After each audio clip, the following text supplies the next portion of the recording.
It was a few years ago. A friend of mine from Atlanta sent me a message. Her name was Renee.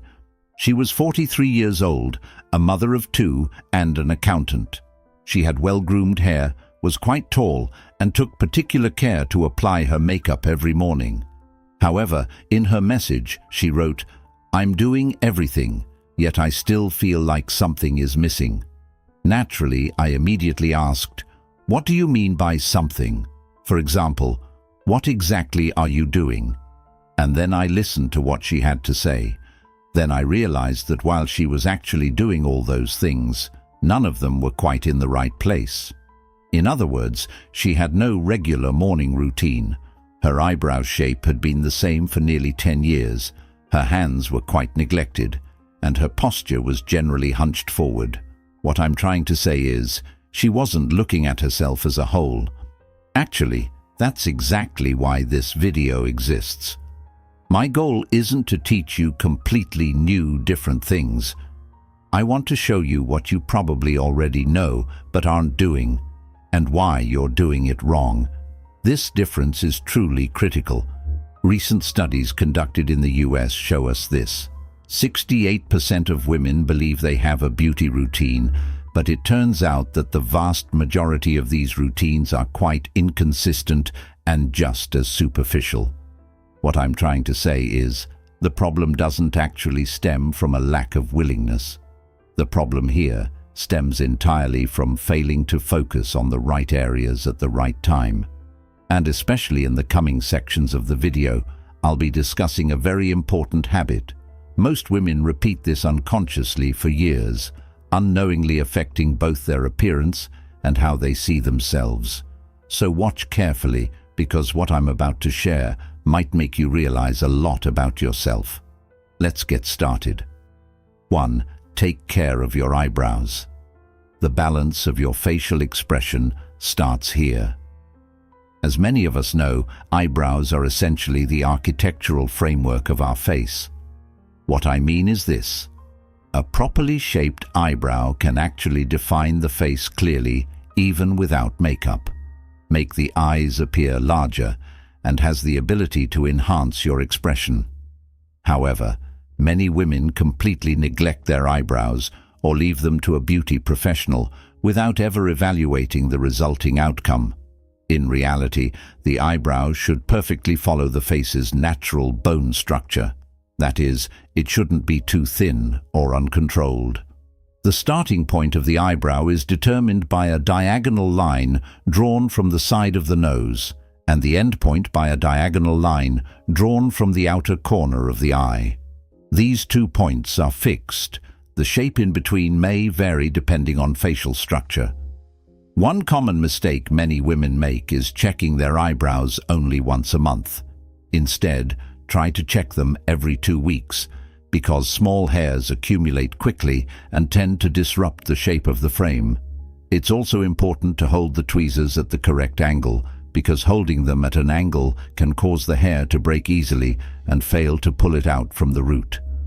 I especially want you to know this.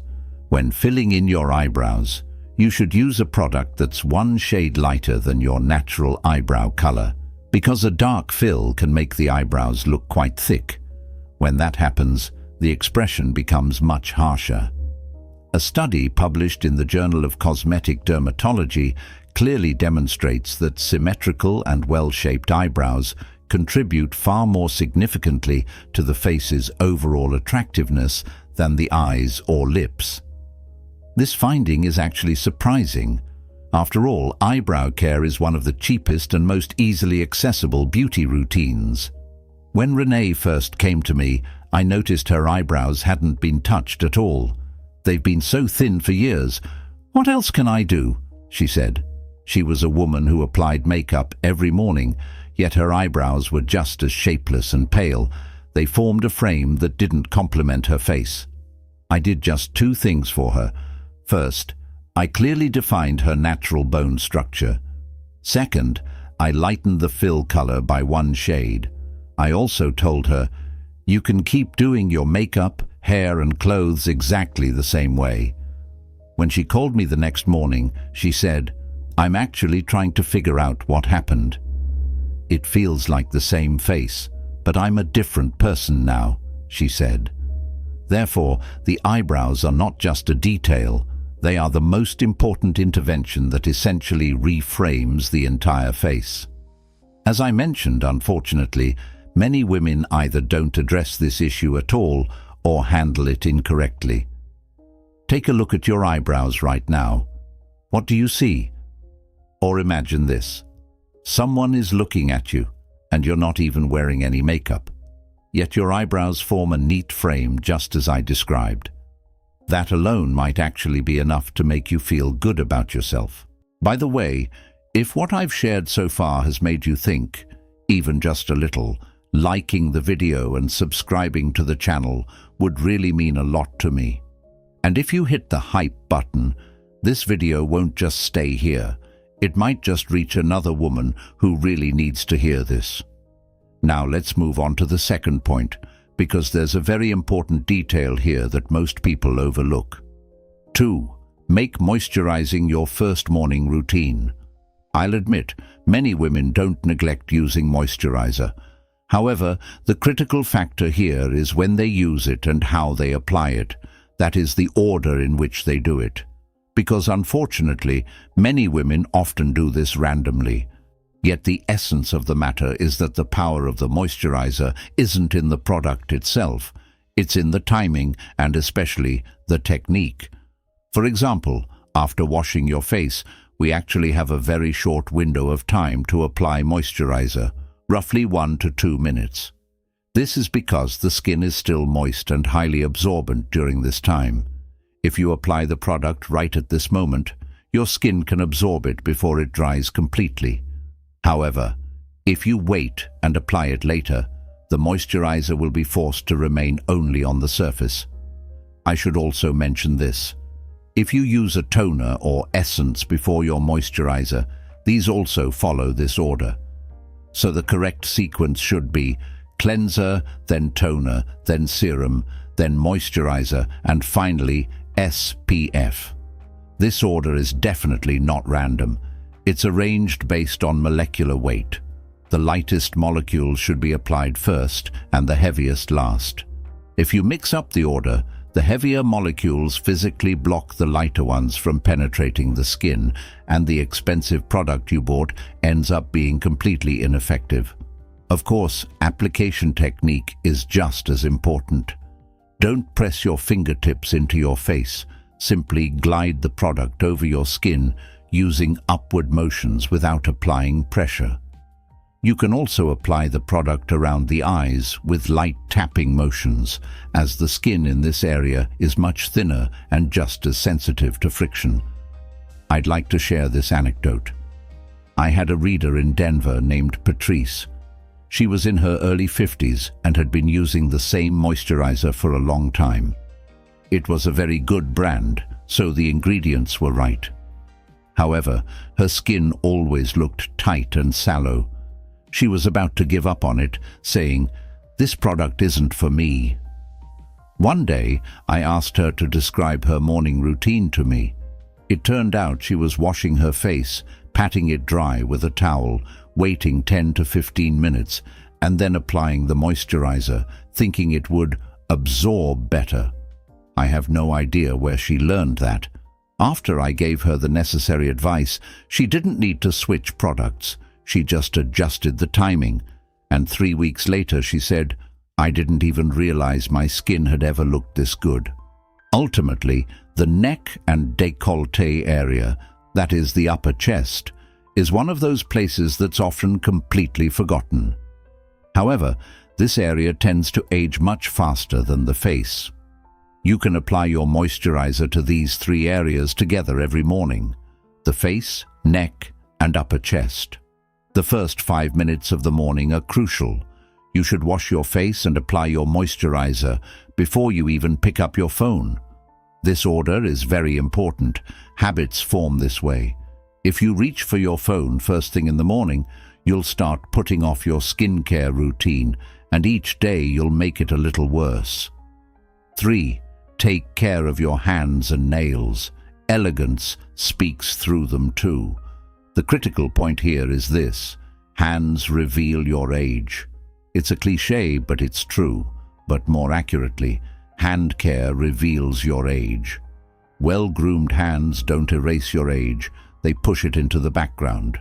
Neglected hands, however, ruin everything. In fact, once a woman in Houston wrote to me after an interview.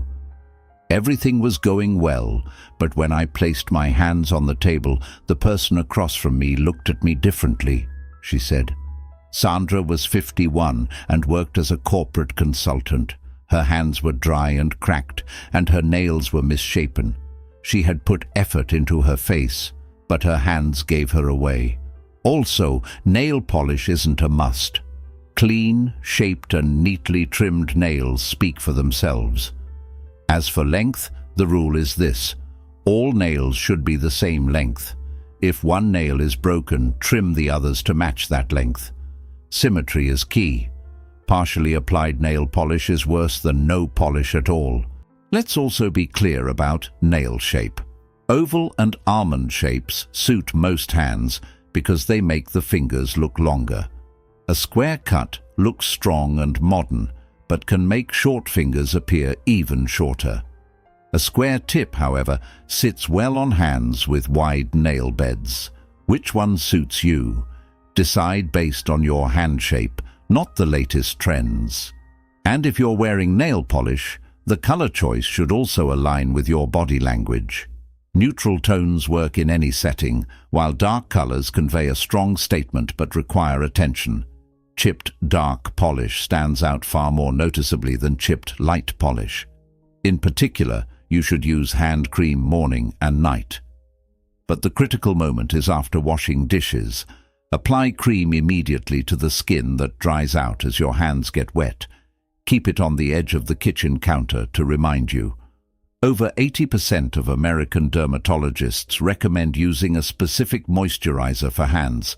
Face creams aren't sufficient for hands. I also want to mention that you should check the ingredients in your hand cream.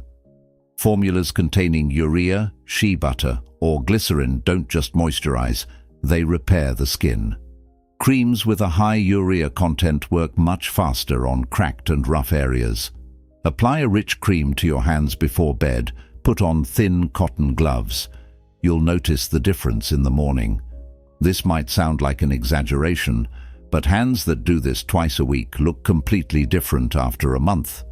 Also, pay attention to the skin around your nails. Peeling or torn cuticles are both painful and unsightly.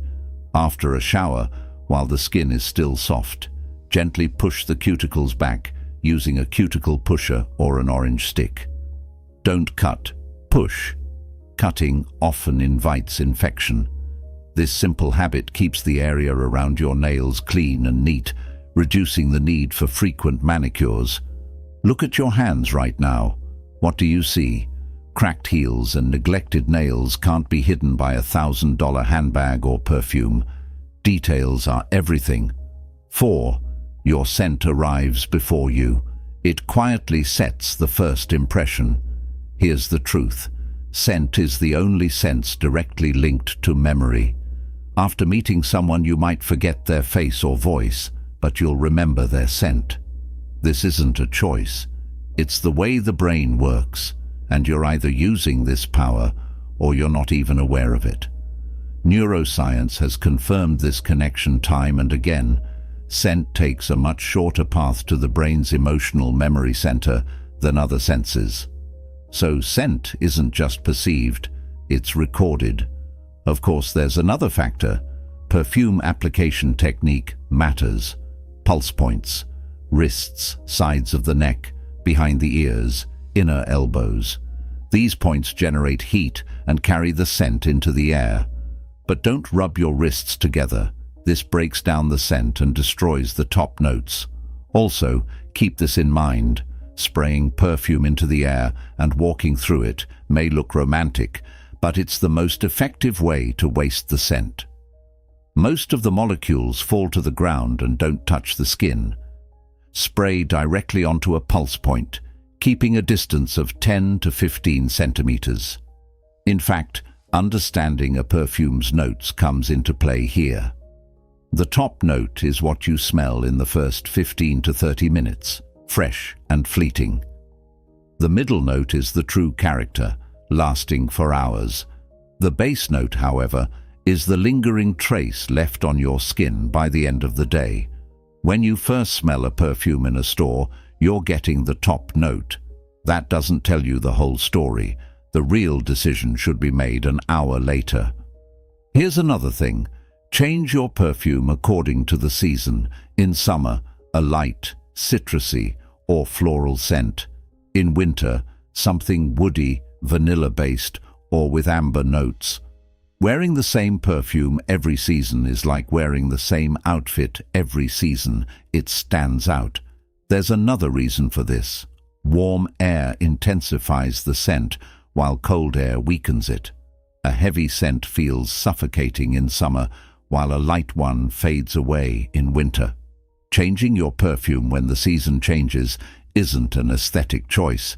It's a technical necessity. There was a woman I knew in Seattle. Her name was Miriam. She was 47, and she was a high school principal. She wore the same perfume every day for 12 years. "This is my scent," she'd say proudly. One day, a teacher told her, "We know you're coming before you even walk into the room." She told me this with a laugh. I laughed too. Then I said, "So does this describe you now, or the you from 12 years ago?" She fell silent. Scent can be part of your identity, but identity changes over time. The same scent, 10 years later, carries not you, but your past. Keep this in mind. Don't layer perfume on top of perfume. Apply it when you start your day. That's enough. If you want to refresh it during the day, you can lightly spritz it on your hair strands. Hair holds the scent for a long time and releases it as you move. But don't reapply it to your wrists. Layers of scent can cause a headache and harm the environment, not you. The people around you won't tell you this, but they'll sense it. Ultimately, a woman with a distinct scent is noticeable even before she enters the room. And she continues to be noticeable even after she leaves. This is about leaving a mark, not with words, but with your presence. And you either consciously create that mark or leave it by chance. The difference between the two isn't the perfume itself, it's your approach to it. 5. Correct your posture. The power of body language starts there. We've come to one of the most important and valuable points. As someone who has been writing about beauty routines for years, I'll say this. Poor posture can make even the best outfit look worn out. Slumped shoulders in an expensive outfit completely negate the value you get from that outfit. Posture is a matter of care. It's the body's overall frame, and the frame is what's seen before the painting. To give an example, shoulders slightly pulled back, neck elongated, chin parallel to the ground. These 3 rules are enough. Look in the mirror in the morning and check these 3 points. Build the rest of your day around this. But let me add this. Pulling your shoulders back isn't about tensing up. Gently pull your shoulder blades toward each other, and your shoulders will naturally settle into place. Shoulders forced backward will tire after a few minutes and revert to their old position. Muscle memory is built through proper movement, not through force. Of course, sitting posture is perhaps even more critical. You're working at a desk, looking at your phone, and your back is hunching forward. Harvard Medical School's posture studies clearly demonstrate that this affects spinal structure over time. But the impact isn't just on health. A neck that's constantly hunched forward sags the muscles, loosens the jawline, and makes the face look tired. This is called text neck, the forward displacement of the cervical vertebrae. And this change is visible. It affects the lower part of the face, softens the jawline, and shortens the neck. It's an effect that makeup can't hide. Additionally, there's a subtle mistake in standing posture, shifting weight onto the hips. Most women stand leaning on one leg, pushing the hip to the side. It looks comfortable but bends the spine, strains the lower back, and causes one shoulder to appear lower than the other. Instead, distribute your weight evenly across both feet, slightly bend your knees, and keep your hips neutral. This posture feels tiring at first because your muscles aren't used to it yet, but it becomes natural within 2 weeks. Rest assured, you don't need to spend extra money to fix this. Bring your phone up to eye level, raise your monitor, maintain your lower back's natural curve when leaning back in your chair. These are small adjustments, but their cumulative effect is significant. Additionally, try this. Stand up for 2 minutes every hour. Simply standing up alone resets the pressure on your spine. Set an alarm, use a reminder. This small habit will gradually restore muscle balance over time. The truth is, strengthening the muscles that support your posture is also part of the equation. When the mid-back muscles and the core, that is, the abdominal and lower back regions, weaken, the body can't maintain proper posture. Posture isn't held by willpower. It's held by muscle. 10 minutes of back and core exercises 3 times a week lays this foundation. Pilates, yoga, or even regular walking can make a difference. What matters here is consistency. Not a single intense workout, but small, regular movements. Ultimately, a woman who stands tall establishes authority without saying a word. This power isn't about the outfit. It's about posture. It's in your hands. And know this, when your posture changes, your face changes, your voice changes, and your presence in the room changes. It's all interconnected. Start with your shoulders. 6. Protect your skin from the sun. This is an indispensable rule of beauty. I want to start with a harsh reality. Sunscreen will continue to be discussed because it's still not being used. In the US, over 40% of women over 45 report not using SPF regularly. That's a shocking figure. Because about 80% of skin aging is caused by the sun, this isn't a guess. It's an established finding in dermatology literature. The vast majority of wrinkles, sagging, and dark spots come not from genetics, but from accumulated UV damage. Understanding this difference changes everything. Of course, SPF 30 is the minimum. It doesn't matter if it's cloudy or winter. UVA rays penetrate clouds, pass through glass, and work even when you're inside a car. Have you ever noticed that the skin on the driver's side ages faster? That's why. The difference between SPF 30 and SPF 50 is smaller than you might think. SPF 30 blocks 97% of UV rays, while SPF 50 blocks 98%. The real difference isn't in the number, but in consistent application. Applying a high SPF once and leaving it on is less effective than regularly reapplying a lower SPF. Also, pay attention to the formulation when choosing a sunscreen. Sunscreens with mineral filters, containing zinc oxide or titanium dioxide, are better suited for sensitive and reactive skin. Sunscreens with chemical filters, on the other hand, have a lighter texture and sit more comfortably under makeup. Both are effective. Determine which one suits you best based on your skin type. Oily skin should opt for lightweight, gel, or water-based formulas. Heavy creams can clog pores. Dry skin, on the other hand, can use combination formulas that include moisturizers and SPF. Of course, there's also this. Sunscreen is the final step in your morning routine, applied before makeup. Face, neck, and the backs of your hands, all 3. Don't skip the backs of your hands, as the dark spots visible there are a direct result of sun damage. The corners of the lips and the eye area are also commonly overlooked. Use an eye cream with SPF for the eye area, or apply sunscreen to this area as well. But be careful, apply it with light taps to avoid getting it in your eyes. Reapply every 2 hours. Protection only lasts this way. If you're outdoors, follow this rule. Don't skip it just because applying sunscreen over makeup feels like a hassle. There are powder formula SPF products designed for this, which can be applied over makeup with a brush. They're portable and take less than 30 seconds. Carry sunscreen in your bag. This habit alone can make a 5-year difference. 5 years from now, you'll look back and remember the day you watched this video. Of course, let me also say something about existing spots. Existing spots won't disappear instantly when you start using SPF, but their darkening will stop.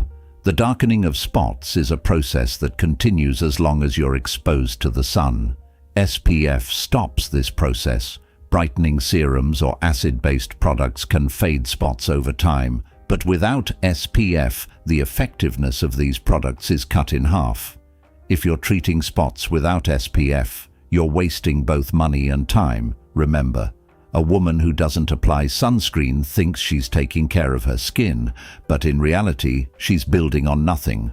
There's no structure without a foundation. 7. Don't neglect the area under your eyebrows and your neck. The subtle signature of your skincare routine lies there.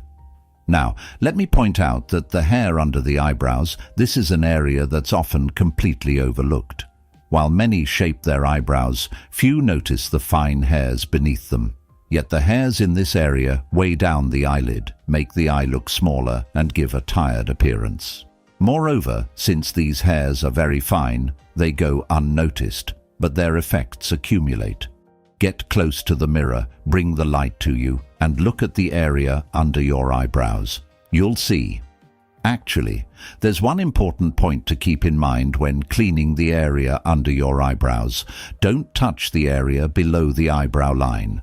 Just remove the stray hairs on the eyelid. If you try to thin out the eyebrow line from below, the shape of your eyebrows will be ruined, your expression will change, and it takes weeks to fix this mistake.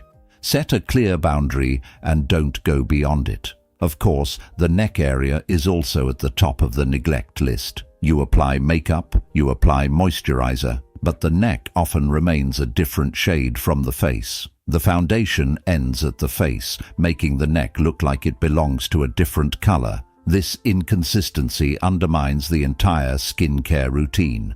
Gently blend the foundation onto your neck or choose a product that's one shade lighter. The neck is usually a slightly lighter shade than the face. Leaving a harsh line along the jawline makes the entire makeup look artificial.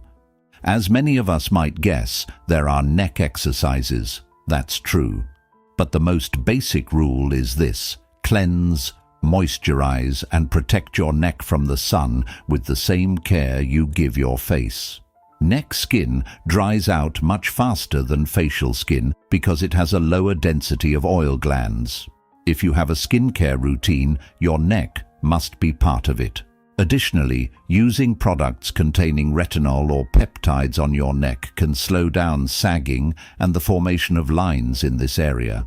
Apply the serum you use on your face to your neck as well. You don't need to buy a separate product. What you already have is sufficient. Also, it's important to address necklines. Horizontal necklines, those horizontal lines, are mostly genetic and natural.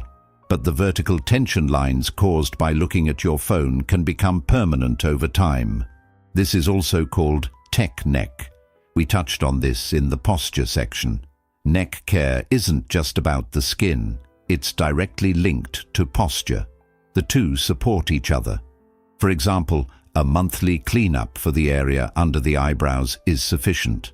Keeping this area clean with a small pair of tweezers or a reliable hair removal method takes less than 10 minutes. But the difference is noticeable even hours later. Your eyes open up and your gaze becomes clearer. Once you've done this, you'll ask yourself why you waited so long. The details give you away. Literally. Getting the big picture right but overlooking the small details is like walking out the door fully dressed but with your buttons buttoned wrong. 8. Washing your face the wrong way quietly dims your skin's radiance. I want to start with this fact. Washing your face seems like the simplest step in your routine. And perhaps that's why it's the step where people make the most mistakes. Washing your face incorrectly completely negates the effects of a good moisturizer or an expensive serum. Cleansing is the foundation of everything, but it has to be done right. The first mistake here, hot water. Very hot water disrupts your skin's natural moisture barrier and enlarges pores. Lukewarm water is sufficient. Always wash your face with lukewarm water and finish with cold water. This final step closes the pores. The cold water also reduces morning puffiness on your face, especially under the eyes. Even 30 seconds makes a difference. Next, the second mistake, rubbing with a towel. Don't press your face against the towel and rub. Gently pat it dry. Towel friction irritates delicate skin and accelerates wrinkles over time. Use a separate soft towel for your face and change it frequently. Bacteria build up faster than you think. Ideally, use a microfiber or muslin cloth. These materials minimize friction against the skin and trap far fewer bacteria. If you're changing your cotton towel every 2 days, you're still behind the curve. Next, the third mistake, rinsing off the cleanser too quickly. The cleanser should stay on your face for at least 60 seconds. This time is necessary for the active ingredients to work. Don't rinse it off immediately after applying. Wait, but there's a balance here. Foaming and detergent-based cleansers can over-dry the skin if left on too long. The 60-second rule applies to enzymatic or gel-based cleansers. If your cleanser is foaming and leaves your skin feeling tight, both your product choice and your waiting time need to be reconsidered. And here's the fourth mistake, one most women don't notice. Washing your face with a cleanser in the morning. Dust, dirt, or sunscreen doesn't accumulate on your face overnight. In the morning, just water or a very mild cleanser is sufficient. Using a full-strength cleanser every morning disrupts the skin's natural oil balance and, over time, makes the skin reactive. This is a critical mistake, especially for dry and sensitive skin. Of course, people also often make mistakes when removing makeup. Don't rub your eye makeup. Don't scrub your lip color. For the eye area, use micellar water or an oil-based cleanser applied with gentle taps. The skin in this area is the thinnest on the body. Place a cotton pad over your eye, wait 10 to 15 seconds, let the makeup dissolve. Then gently wipe it away. Don't rub. Lift it off. This difference directly affects the rate at which fine lines form around the eyes over time. The final mistake is choosing the wrong cleanser. A cleanser that doesn't suit your skin type ruins everything from the start. For oily skin, use a foaming cleanser or one containing salicylic acid. For dry skin, a cream or oil-based cleanser. For combination skin, a gel-based formula. Don't mix them up. Using a foaming cleanser on dry skin. This is the most common and costly mistake. The skin dries out, the body compensates by producing more oil, and the pores become clogged. The result is the exact opposite. As you can see, face washing isn't as simple as it seems. At every step, you're either investing in your skin or, without realizing it, taking it away. 9. Your nighttime routine shapes the face you see in the mirror in the morning. As many of us know, at night the skin enters repair mode. This isn't a metaphor, it's a physiological fact. 70% of growth hormone secretion occurs during sleep, and this hormone is directly linked to skin renewal. What you include, or don't include, in your nighttime routine is written all over your face when you wake up in the morning.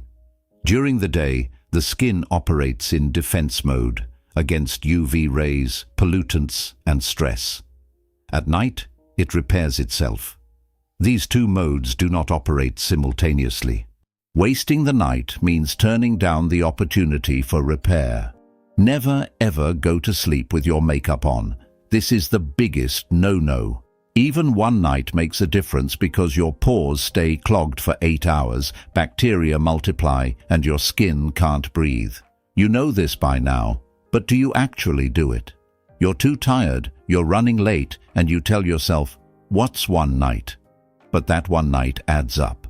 If you make this decision 2 nights a week, that means you're sleeping with makeup on 8 nights a month. 96 nights a year. Do the math. Of course, nighttime skincare should be different from daytime. A night cream can be richer and more reparative than a daytime one because there's no need for sunscreen.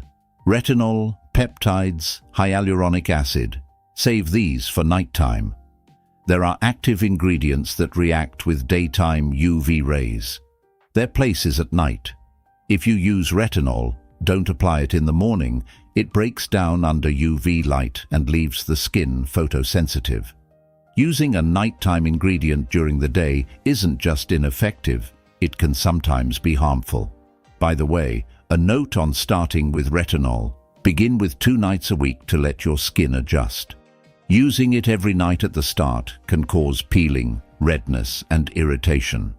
This doesn't mean your skin is damaged, it's an adjustment period. But don't get impatient and give up. Within 4 to 6 weeks, your skin will adapt, and you'll start to see results from that point on. Also, pillowcases. Using silk or satin pillowcases doesn't just prevent hair breakage, it also reduces fine lines on your face. Cotton pillowcases rub against your face and hair. It may seem like a small detail, but it has long-term effects. In addition, your sleeping position matters. Sleeping on your stomach presses your face into the pillow.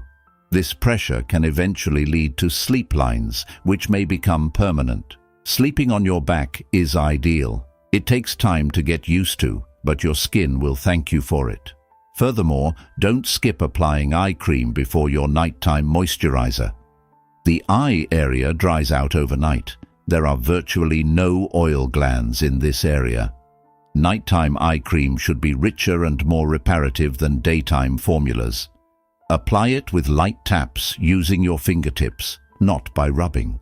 And don't forget your lips. Lip skin also dries out at night. Applying a rich balm or pure oil to your lips before bed will keep them soft and plump in the morning. So, if your nighttime routine is short, let it be short, but make sure it's there. Cleanse, moisturize. Even 2 steps are far better than none at all. You'll feel the difference when you look at your face in the morning. 10. View dental care.